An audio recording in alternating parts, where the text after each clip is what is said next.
ఇప్పుడు అదును పదును లేని వ్యవసాయం ఎదవమండ ఒకటే అన్నారు పెద్దలు.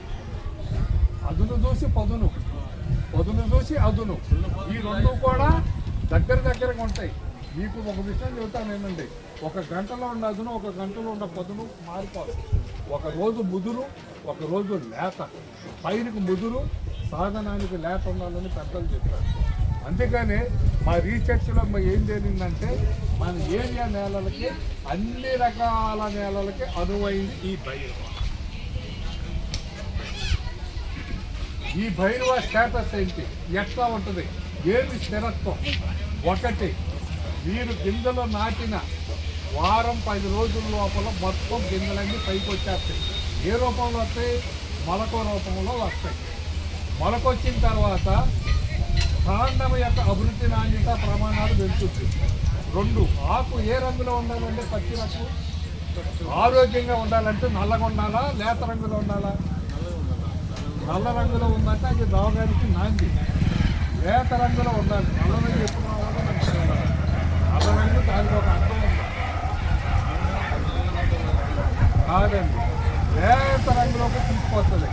తర్వాత పచ్చి చెట్టు పెరుగుతూ మనకి ఏం కావాలి, కాపు కావాలంటే కొమ్మల నాణ్యత ప్రమాణాలు కావాలి.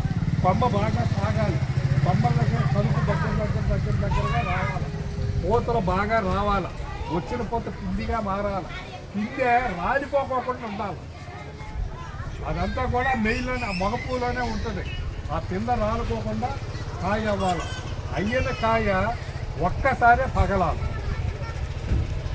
పగలకపోతే నీకు 200 కాయలు కాసినా ఏమి, బూడిదలో పోసిన పన్నీరే.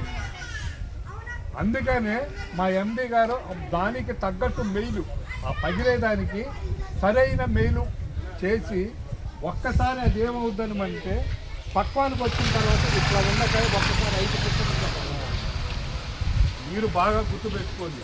ఒక పిచ్చకి ఎన్ని గింజలు ఉంటాయి? 9 గింజలు ఉండాలి. 9 గింజలు 5 నుంచి 9 ఎన్ని గింజలు అవుతాయి? 45 గింజలు అవుతాయి. ఈ గింజలు ఉన్నప్పుడు ఏముంటుంది, దానికి దారం యొక్క నాణ్యత బాగా ఉంటుంది. ఎప్పుడైతే దారం యొక్క నాణ్యత బాగా ఉందో దిగుబడి బాగా రావటానికి మనకు ఆస్కారం ఉంటుంది. ఆ దిగుబడి వచ్చిందంటే మనం వృద్ధిలోకి వస్తాం. రెండోది, ఇక్కడ కలప యుద్ధం జరుగుతుందండి, బాగా గమనించండి. కలప యుద్ధం జరుగుతుంది. మనకి బట్టలు 2 విధాలుగా తయారవుతుంది. ఒకటి పాలిస్టర్గా, 2 కాటన్గా. పాలిస్టర్ దేని నుండి వస్తుంది? క్రూడ్ ఆయిల్ నుండి వస్తుంది పాలిస్టర్. ఇప్పుడు ఆ క్రూడ్ ఆయిల్ అనేది రావటంలో మనకి